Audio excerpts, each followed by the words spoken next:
تحریک لبیک پاکستان، جسے عام طور پر PLP کہا جاتا ہے، پاکستان کی ایک مذہبی اور سیاسی جماعت ہے جس کا قیام 2015 میں ہوا۔ اس جماعت کے بانی مولانا خادم حسین رضوی تھے، جو اپنی پرجوش تقاریر نبی کریم صلی اللہ علیہ وسلم سے عشق اور ناموس رسالت کے تحفظ کے سخت موقف کے باعث بہت تیزی سے عوامی مقبولیت حاصل کرنے میں کامیاب ہوئے۔ TLP کا وجود اس وقت عمل میں آیا جب 2011 میں گورنر پنجاب سلمان تاثیر کو ان کے محافظ ممتاز قادری نے قتل کر دیا تھا۔ ممتاز قادری کے اس عمل کو بعض مذہبی حلقوں نے غیرت ایمانی کا مظہر قرار دیا، اور جب اس کی پھانسی ہوئی تو ملک بھر میں احتجاجوں کا سلسلہ شروع ہوا۔ انہی جذبات کو منظم سیاسی شکل دینے کے لیے خادم حسین رضوی نے تحریک لبیک پاکستان کی بنیاد رکھی، جس نے لبیک یا رسول اللہ صلی اللہ علیہ وسلم کے نعرے کے ساتھ مذہبی سیاست میں نئی روح پھونک دی۔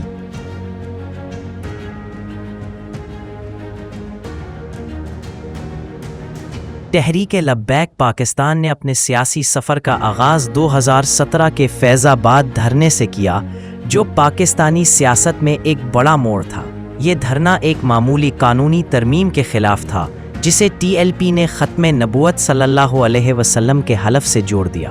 چند ہزار کارکنان نے اسلام آباد کی مرکزی شاہراہوں کو بند کر کے حکومت پر بے پناہ دباؤ ڈال دیا۔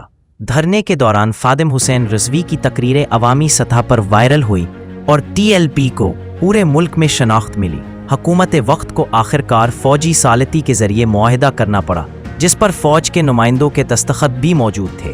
اس واقعے نے یہ ثابت کر دیا کہ TLP نہ صرف عوامی دباؤ پیدا کرنے کی صلاحیت رکھتی ہے، بلکہ ریاستی فیصلوں پر بھی اثر انداز ہو سکتی ہے۔ یہی فیض آباد دھرنا TLP کی طاقت کا پہلا مظاہرہ تھا، جس نے حکومت اور ریاست دونوں کو جھکنے پر مجبور کر دیا۔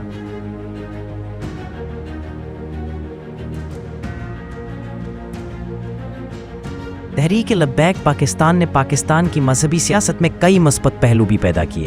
سب سے اہم یہ کہ اس جماعت نے بریلوی مکتب فکر کو ایک سیاسی پلیٹ فارم فراہم کیا، جو ماضی میں دیگر مکاتب فکر کے مقابلے میں سیاسی طور پر کمزور نظر آتا تھا۔ TLP نے عوام میں نبی کریم صلی اللہ علیہ وسلم کی ناموس کے حوالے سے گہری عقیدت اور آگاہی پیدا کی۔ عام لوگ، خاص طور پر نوجوان طبقہ، مذہبی جذبات کے ساتھ سیاسی شعور حاصل کرنے لگے۔ ایک اور اہم پہلو یہ ہے کہ TLP نے سیاست میں مذہب کو ایک بار پھر مرکزی حیثیت دی، جس سے مذہبی ووٹ بینک کو ایک نیا رخ ملا۔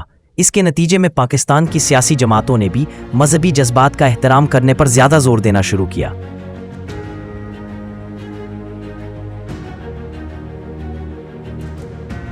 تاہم TLP کے ابھار کے ساتھ کئی منفی پہلو بھی سامنے آئے، جنہوں نے ریاست، معیشت اور معاشرے پر گہرے اثرات ڈالے۔ اس جماعت کی احتجاجی سیاست اکثر تشدد میں بدل جاتی ہے، جس کے نتیجے میں املاک کو نقصان، پولیس اہلکاروں کی شہادتیں اور عوامی زندگی کا مفلوج ہونا عام بات بن چکی ہے۔ ناقدین کے مطابق بعض مواقع پر مخالفین کو کافر قرار دینا اور مذہب کو سیاسی مقاصد کے لیے استعمال کرنا بھی اس جماعت پر لگنے والے بڑے الزامات میں شامل ہے، جس سے معاشرے میں برداشت اور ہم آہنگی متاثر۔